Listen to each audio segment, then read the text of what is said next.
Hello, welcome back to stories of law. ഇന്ന് ഞാൻ നിങ്ങളെ കാണിക്കാൻ പോകുന്നത് ക്രേപ്പ് ജോർജറ്റിൻ്റെ ചുരിദാർ മെറ്റീരിയൽസ് ആണ്. അതിൻ്റെ 4 ഷെയ്ഡ്സാണ് നമ്മുടെ കയ്യിൽ അവൈലബിൾ ആയിട്ടുള്ളത്. ഫസ്റ്റ് വൺ വരുന്നത് ബ്ലാക്ക് ആൻഡ് റെഡ് കോമ്പിനേഷൻ ആണ്. ഇതിൻ്റെ ബോട്ടം വരുന്നത് പ്ലെയിൻ ബ്ലാക്ക് കളറാണ്. മെറ്റീരിയൽ വരുന്നത് സാൻഡൂൺ മെറ്റീരിയലാണ്. 2.5 മീറ്റർ ആണ് ടോപ്പ് വരുന്നത്. നെക്സ്റ്റ് വൺ വരുന്നത് മെറൂൺ ആൻഡ് ബ്ലാക്ക് കോമ്പിനേഷൻ ആണ്.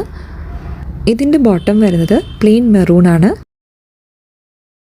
ക്രേപ്പ് ജോർജറ്റിൽ തന്നെയാണ് ഇതിൻ്റെ ദുപ്പട്ടയും വന്നിരിക്കുന്നത്. നെക്സ്റ്റ് വൺ വരുന്നത് നേവി ബ്ലൂ ആൻഡ് ബ്ലാക്ക് കോമ്പിനേഷനിലാണ്. ഇതിൻ്റെ ബോട്ടം വരുന്നത് പ്ലെയിൻ നേവി ബ്ലൂയിലാണ്.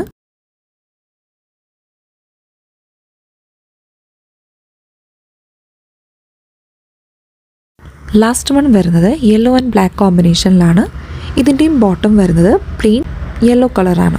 നമ്മളിത് അഫോർഡബിൾ റേഞ്ചിലാണ് കൊണ്ടുവന്നിരിക്കുന്നത്. ഇതിൻ്റെ റേറ്റ് വരുന്നത് 1450 ആണ് വിത്ത് ഫ്രീ ഷിപ്പിംഗ്. അപ്പോൾ ഇഷ്ടപ്പെട്ടവർ വേഗം DM ചെയ്തോളൂ.